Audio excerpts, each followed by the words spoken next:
Hello hi welcome नमस्ते, मेरा नाम ऋतिक और आज हम फिर से बात करने वाले हैं एक और इंटरेस्टिंग कंसेप्ट के ऊपर। तो ये वीडियो सेमेस्टर 4 और 6 के उन बच्चों के लिए मोस्ट इंपॉर्टेंट होने वाली है जिनके पास सब्जेक्ट है intermediate macroeconomics to policy issues. तो चलिए शुरू करते हैं आज की वीडियो को, जहाँ पे आज हम बात करेंगे लेसन नंबर 2 के आखिरी कंसेप्ट के बारे में। लेसन नंबर 2 हमारा जो चल रहा था वो चला था ISPCMR कर्व क्या होता है, और आज हम समझेंगे कि इसका एप्लीकेशन क्या होता है। यानी कि हम जो बात कर रहे थे ISPCMR कर्व के बारे में, इसको हम यूज किस तरीके से करते हैं और कहां पे यूज किया जाता है।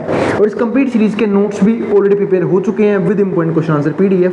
जिन बच्चों को नोट्स परचेज करने हैं वो इस नंबर पे जाए 9667836336 में व्हाट्सएप करके नोट्स भी ले सकते हैं। और हम चालू करते हैं आज का कंसेप्ट, और ये हमारा लेसन नंबर 2 का आखिरी कंसेप्ट होने वाला है। और उम्मीद है आप लोगों ने लेसन नंबर 2 की हर एक वीडियो को सीरीज वाइज देखा है, ठीक है। और अगर वीडियो पसंद आई तो वीडियो को लाइक किए बिना भी मत जाना और चैनल को सब्सक्राइब भी कर देना ऐसी वीडियोस के लिए, और उन बच्चों में शेयर भी कर देना जिन बच्चों का एग्जाम होने वाला हो सेम सब्जेक्ट का। अब हम चालू करते हैं आज का कंसेप्ट।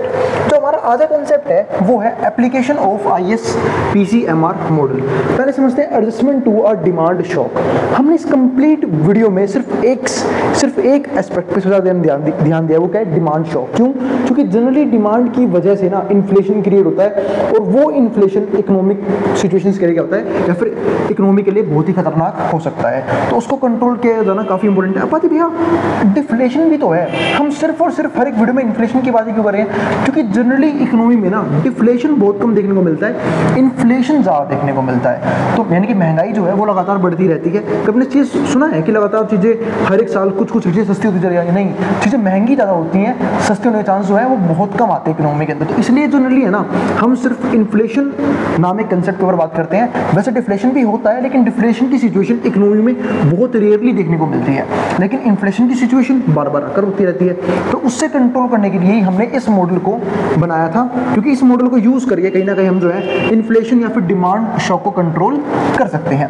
अब बात है कि डिमांड शॉक की बात हम बाकी वीडियोस में भी कर चुके हैं, यानी कि लेसन नंबर 2 के हर एक वीडियो में हमने इसी कंसेप्ट को समझा। लेकिन आज हम ये भी समझेंगे कि टेम्पररी डिमांड शॉक क्या होता है और परमानेंट डिमांड शॉक क्या होता है। बताइए, ये भी कुछ है क्या? बिल्कुल, ठीक है। तो चलो समझते हैं पहले। तो adjustment to a demand shock, यानी कि एडजस्टमेंट किस प्रकार से होती है डिमांड शॉक के अंदर। तो a demand shock shifts IS curve to the right.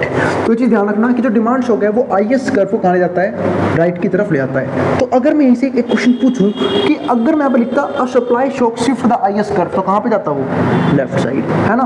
तो देयर बी अ परमानेंट और टेम्पररी डिमांड शॉक। तो यहाँ पे क्या होता है हमारे पास, यहाँ पे परमानेंट और टेम्पररी डिमांड शॉक, दो तरह की डिमांड शॉक है, परमानेंट और टेम्पररी, ठीक है। Due to increase in autonomous expenditure. अब बात में डिमांड शॉक जो है वो पड़ेगा क्यों? जब एग्रीगेट डिमांड लगातार राइज कर रही होगी, यानी कि मैं कह सकता हूं कि जो इन्फ्लेशन है वो लगातार क्या होगा, बढ़ेगा। वो भी कब? जब लोग जो हैं ज्यादा गुड्स की और ज्यादा सर्विसेज की डिमांड कर रहे होंगे, ठीक है। तो वही पॉइंट यहाँ पे आया। तो देयर बी अ परमानेंट और temporary demand shock due to increase in autonomous expenditure in the economy. क्यों? क्योंकि कहीं ना कहीं इकोनॉमी में ऑटोनोमस एक्सपेंडिचर लगातार बढ़ रहा है। ऑटोनोमस एक्सपेंडिचर का मतलब यहाँ पे क्या है, चाहे कंज्यूमर की स्पेंडिंग बढ़ रही है, यानी कंज्यूमर ज्यादा पैसा खर्च कर रहे हैं, या फिर गवर्नमेंट ज्यादा पैसा खर्च कर रही है, या फिर इन्वेस्टमेंट ज्यादा हो रही है। तो किसी भी तरीके से जो है कहीं ना कहीं डिमांड राइज कर रहा है, जिसकी वजह से इकोनॉमी में इन्फ्लेशन लगातार ग्रो हो रहा है। इसी को हम क्या बोलते हैं, डिमांड शॉक बोलते हैं। इसके बाद so it is a challenging task for central bank. लेकिन यहाँ पे चैलेंज बनता है किसके लिए, सेंट्रल बैंक के लिए। To first ascertain exact the nature of shock, कि पहले वो ये समझे कि वो जो शॉक है, डिमांड शॉक है, वो उसका नेचर कैसा है, यानी कि वो परमानेंट डिमांड शॉक है या फिर टेम्पररी डिमांड शॉक है। तो keeping in view that fact that manner of adjustment process could be different for different type of shock।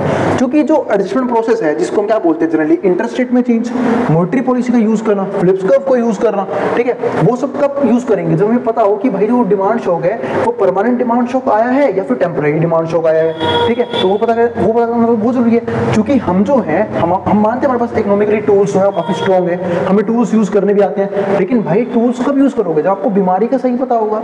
और यहाँ पे बीमारी क्या है कि भाई डिमांड जो है वो किस लेवल पे चेंज लेके आई है, डिमांड शॉक किस लेवल पे आया है, वो परमानेंट डिमांड शॉक आया है या टेम्परेरी डिमांड शॉक आया है, तो उसके अकॉर्डिंग जो है हम कहीं ना कहीं अपनी चाहे वो हमारी फिलिप्स का पॉलिसी हो, चाहे हमारा मॉनेटरी जो पॉलिसी है वो हो, उसको हम उसके अकॉर्डिंग जो है इस्तेमाल करते हैं। ठीक है, तो पॉइंट अगला क्या आया, temporary demand shock will shift the IS curve to right. तो टेम्परेरी डिमांड कर्व जो है वो क्या करता है, आईएस कर्व को शिफ्ट करता है किस तरफ, राइट की तरफ, फॉर जस्ट वन पीरियड, पर ध्यान रखना सिर्फ किसके लिए, एक पर्टिकुलर टाइम पीरियड के लिए। Whereas a permanent demand shock, अब इसका नाम ही क्या है, परमानेंट, यानी कि एक बार जो चेंज आ गया वो आ गया, तो permanent demand shock will shift IS curve permanently, वो परमानेंटली आईएस कर्व क्या करता है, शिफ्ट कर देता है राइट की तरफ, जो मैं आपको ग्राफ में समझाऊंगा अभी थोड़ी देर बाद।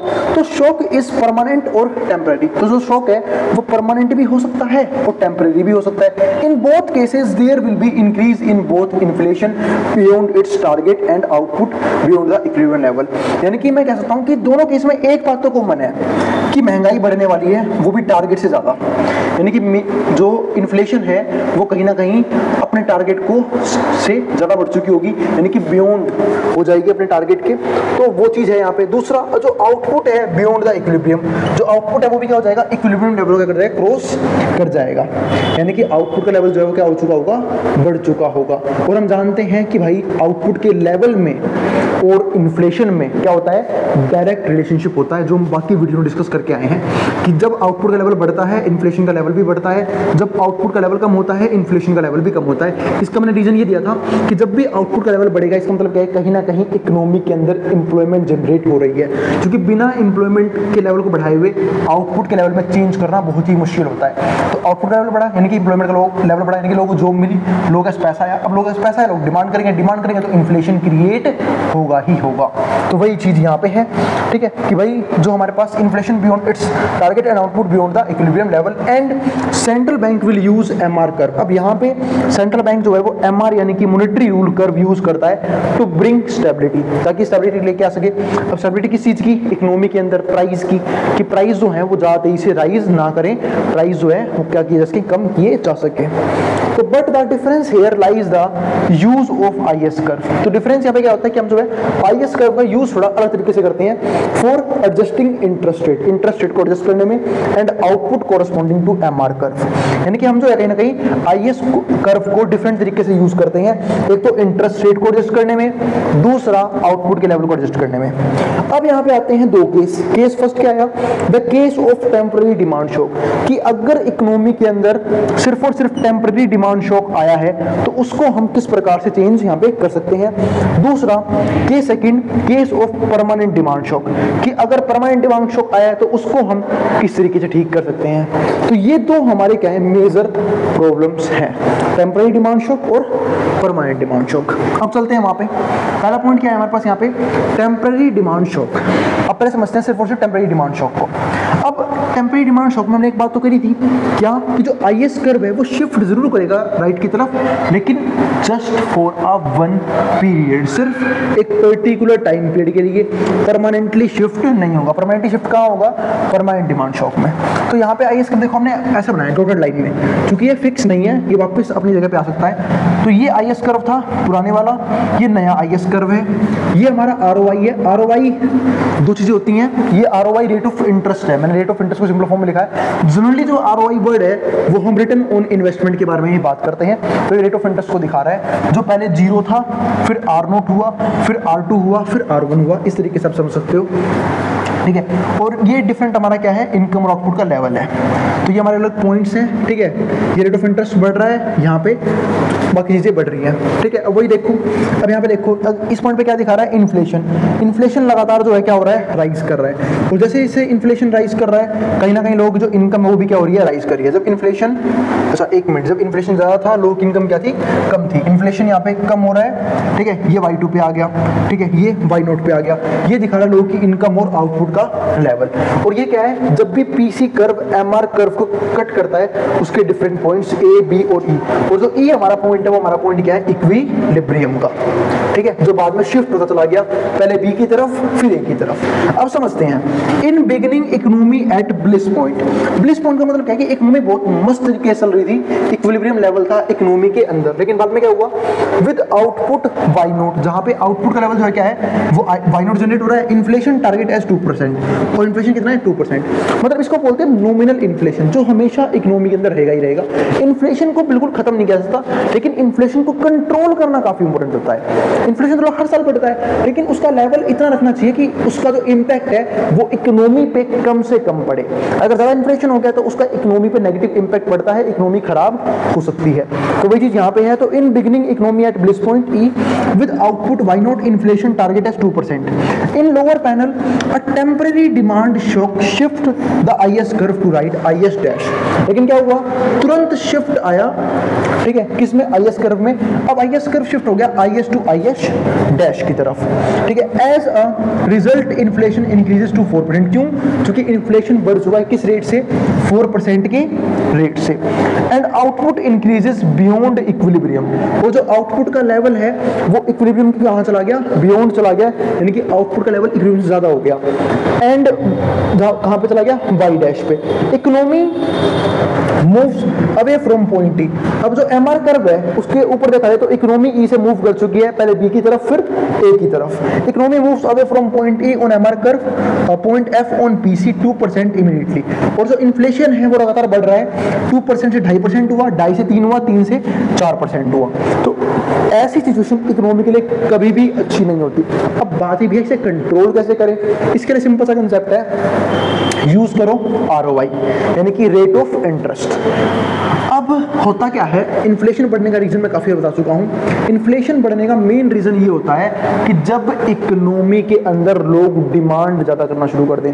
तो डिमांड लोग कब करते हैं, एक कंज्यूमर डिमांड कब करेगा, जब उसके पास पैसा होगा, उसके हाथ में पैसा रहने ही मत दो, निकाल लो पैसा। भाई लोगों की जब इनकम होती है तभी तो वो खर्चा करते हैं ना, और जब इनकम ही नहीं बचेगी पैसा कहां से खर्च कर लेंगे। अब इनकम निकालने का तरीका क्या है कि या तो अपना पैसा इन्वेस्ट कर दें किसी न किसी फॉर्म में। वो इन्वेस्ट कब करेंगे, इंटरेस्ट लेवल बढ़ा दो, इंटरेस्ट का रेट इंक्रीज कर दो, क्योंकि जब इंटरेस्ट का रेट बढ़ेगा तो लोगों के अंदर लालच आएगा, अरे यार मेरा पैसा जो है मैं फटाफट मल्टीप्लाई कर सकता हूँ, आज इन्वेस्ट कर देता हूँ पैसा, है ना। तो लोग जो है पैसा इन्वेस्ट करना शुरू कर देंगे। अब एक तरीका और है, एक तरीका और क्या है कि अगर रेट ऑफ इंटरेस्ट जो है वो लोन पे आप बढ़ा दो तो लोग लोन लेना कम कर देंगे, यानी कि जिनके पास एक्स्ट्रा पैसा पड़ा है वो इन्वेस्ट करेंगे रेट ऑफ इंटरेस्ट बढ़ने की वजह से। जिनके पास पैसा नहीं है वो लोन पे जिंदा थे, उनका लोन का इंटरेस्ट रेट चेंज कर दो, बढ़ा दो। अब लोन लेना पड़ेगा महंगा, पहले लोन पे ब्याज कम पड़ रहा था, अब ब्याज ज्यादा देना पड़ रहा है, इंटरेस्ट ज्यादा देना पड़ रहा है, वो लोन लेना कम कर देंगे, मनी सप्लाई होगी नहीं, एग्रीगेट डिमांड अपना भी क्या हो जाएगा, कम हो जाएगा, पैसा ही नहीं रहेगा इकोनॉमी के अंदर, कर लो डिमांड, कहां से कर लोगे, ठीक है। तो इस तरीके से कहीं ना कहीं इन्फ्लेशन जो है वो कंट्रोल किया जाता है, ठीक है, एग्रीगेट डिमांड को कम किया जाता है, ठीक है, रेट ऑफ इंटरेस्ट को यूज करके। क्योंकि रेट ऑफ इंटरेस्ट हम यूज इसलिए करते हैं क्योंकि मनी सप्लाई हमें कम करनी होती है, क्योंकि मनी सप्लाई करने के दो तरीके हैं, लोन लेना महंगा कर दो और जिनके पास खुद का पैसा पड़ा हुआ है उनसे पैसा इन्वेस्ट करवाओ, चाहे तो गवर्नमेंट अपने बॉन्ड इशू कर दे, चाहे इक्विटी मार्केट में जब ज्यादा पैसा ज्यादा रिटर्न मिलना शुरू हो जाए, या फिर किसी भी तरीके से उन्हें रेट ऑफ इंटरेस्ट ज्यादा प्रोवाइड होना चाहिए जिसके जरिए वो लालच में आए और अपना पैसा इन्वेस्ट करें खर्च करने की बजाय। ये एक तरीका होता है अच्छा इन्फ्लेशन को कंट्रोल करने का। और जैसे ही इन्फ्लेशन कंट्रोल में आएगा धीरे धीरे रेट ऑफ इंटरेस्ट जो है ग्रेजुअली कम करना शुरू कर दो, काम खत्म, ठीक है। अब अगर सिचुएशन देखो, अब ये होती है भयंकर सिचुएशन इकोनॉमी के लिए, ये वाली होती है अच्छी सिचुएशन, परमानेंट डिमांड शॉक, कि भाई डिमांड जो है उसका लेवल ही नहीं है, किस लेवल पे बढ़ चुका है, कंट्रोल में ही नहीं आ रहा बिल्कुल बुरी तरीके से। ये तो चलो छोटा मोटा चेंज था, यहाँ देखो इसको बोलते हैं कि भाई परमानेंट जो है डिमांड जो है वो आईएस कर्व से लेके आईएस डैश तक क्या हो गया है, शिफ्ट कर गया है, ठीक है। अब जो देखो ये रेट ऑफ इंटरेस्ट फिर से वही R1 R0 R2 R1, ऐसा ये R डैश है, सॉरी R डैश है, R डैश से R0 R0 से R2 R2 से R1 रेट ऑफ इंटरेस्ट है। ये इनकम है Y1 Y2 Y0 इनकम और आउटपुट। अभी हमारे पास पॉइंट आया यहाँ पे क्या है, इन्फ्लेशन। अब अगर हम ध्यान से समझें इसको, ठीक है, तो भाई ये हमारा एमआर कर्व है, ये डिफरेंट पीसी कर्व है, मतलब वही सेम ग्राफ है, ये वाला और ये वाला, बस फर्क कितना है, यहाँ पे परमानेंटली चेंज आया है आईएस डैश कर्व में, यानी कि बोलते हैं भयंकर चेंज। तो a permanent demand shock shift the IS to IS1 permanently, ये परमानेंटली शिफ्ट कर देते हैं। इकोनॉमी मूव टू डिसइक्विलिब्रियम, इसको बोलते हैं इकोनॉमी में क्या आ चुका है, डिसइक्विलिब्रियम आ चुका है, यानी कहीं ना कहीं एग्रीगेट डिमांड एग्रीगेट सप्लाई से बहुत ज्यादा है on PC, which is away from MR curve showing output higher than full employment, और जो आउटपुट है वो फुल एम्प्लॉयमेंट से भी ज्यादा है। बात में फुल एम्प्लॉयमेंट मतलब क्या है? फुल एम्प्लॉयमेंट का मतलब है कि हम एक वर्ड बोलते हैं ना, लेबर फोर्स। लेबर फोर्स का मतलब क्या होता है? वो लोग जो काम करना चाहते हैं, वो लोग जिनके पास काम करने की एबिलिटी है, चाहे वो एम्प्लॉयड है चाहे वो अनएम्प्लॉयड है, वो सब लेबर फोर्स का हिस्सा बनते हैं। लेकिन अगर आपने सारे लेबर फोर्स को लगा के जो आउटपुट जनरेट किया है ना, वो डिमांड उससे भी ज्यादा हो रही है, वो होती है घटिया सिचुएशन की इकोनॉमी के लिए। यानी कि पूरे के पूरे लोग जो हैं एम्प्लॉयड हैं कंट्री के, जितना भी लेबर फोर्स सब काम पे लगा हुआ है, उससे हमने एक आउटपुट का लेवल जनरेट किया जो कि मैक्सिमम माना जाना चाहिए, और लोग जो है वो फिर भी उससे फालतू डिमांड कर रहे हैं। ऐसी डिमांड कैसे फुलफिल की जाएगी? ठीक है, यानी कि जब हम एक रिसोर्स का ऑप्टिमम यूज मैक्सिमम यूटिलाइजेशन कर रहे हैं लेकिन डिमांड फिर भी उससे फालतू हो रही है, तो ऐसी सिचुएशन को बोलते हैं कि एग्रीगेट डिमांड जो है वो कंट्रोल में नहीं आ रही, एक्सेसिवली बढ़ रही है एग्रीगेट सप्लाई के अकॉर्डिंग। इसी को हम बोलते हैं डिसइक्विलिब्रियम। ऐसे केस में क्या करना चाहिए? मतलब जहां पे इन्फ्लेशन रेट जो है, मतलब वाई डैश और इन्फ्लेशन रेट जो है हाईयर है 4% से भी ज्यादा, यहाँ पर सिर्फ 2% था, 4% से भी ज्यादा है इन्फ्लेशन रेट। इस बात का मतलब ये है कि कहीं ना कहीं यहाँ पे मेजर डिसीजंस लेने होंगे according to monetary policy. Rate of interest को एक्सेसिवली इंक्रीज करना पड़ेगा, मनी सप्लाई को एक्सेसिवली कम करना पड़ेगा, ठीक है, जिसको हम बोलते हैं ना कि मनी सप्लाई खत्म ही कर दो एक टाइम के लिए इकोनॉमी के अंदर, आइसोलेट कर दो पैसे को लेके, गवर्नमेंट नया पैसा ना करे, गवर्नमेंट स्पेंडिंग बंद कर दो, ठीक है, जो भी पैसा लोगों के पास है या तो उनसे इन्वेस्ट करवाओ लालच देके, ठीक है, या फिर लोन पे जो ब्याज है वो इतना महंगा कर दो कि लोग जो है वो लोन लेने से डरे एक टाइम पे, यार नहीं ये लोन तो नहीं ले सकते, ठीक है। जैसे लोग नहीं होता कि मार्केट में रेट चलते हैं अंधे रेट, महीने का 10%, महीने का 5%, बहुत होता है ये रेट, बैंक वाले तो साल का लेते हैं, मैं तो महीने की बात करूँ मार्केट, तो उस रेट पे ना लोगों को लेना काफी महंगा पड़ेगा, तो लोग जो है वो लोन बिल्कुल नहीं लेंगे, क्योंकि जब ब्याज जो है वो प्रिंसिपल अमाउंट से ज्यादा आएगा ना, तब लोग लोन लेना बंद कर देंगे। इस तरीके से इकोनॉमी में जो पैसे का फ्लो जो है वो रुकेगा, और तब जाए कहीं ना कहीं हम कह सकते हैं कि जो इन्फ्लेशन जो इतनी बड़ी है, एग्रीगेट डिमांड इतनी बड़ी है, वो कंट्रोल में आएगी। मतलब यहाँ पे बहुत ही हार्श और मेजर डिसीजंस लेने पड़ेंगे अगर हमें इक्विलिब्रियम को वापस अचीव करना है तो, और यहाँ पे हम इजीली कंट्रोल कर सकते हैं। ये तो हमें फर्क था, और ये थी हमारी आज की आखिरी वीडियो। उम्मीद है आपको सारे कंसेप्ट समझ में आ गए होंगे। फिर भी कोई भी क्वेरी हो, कोई भी डाउट हो, किसी भी प्रकार की दिक्कत हो, कमेंट बॉक्स खुले हुए हैं, आप कमेंट बॉक्स में कमेंट कर देना, मैं इस क्वेरी को सॉल्व करने की पूरी कोशिश करूंगा। और अगर वीडियो पसंद आई हो तो वीडियो को लाइक किए बिना मत जाना, और चैनल को सब्सक्राइब भी कर देना ऐसी वीडियोस के लिए। और मिलेंगे अगली वीडियो में जहाँ पे हम बात करेंगे इसके नेक्स्ट कंसेप्ट के बारे में। अब इसको जो उतार सकता है मेट्रो बोर्ड के सामने से, और नोट्स के लिए आप इस नंबर पर व्हाट्सएप करके नोट्स भी ले सकते हो। अब जिसको जो उतार ले मेट्रो बोर्ड के सामने से।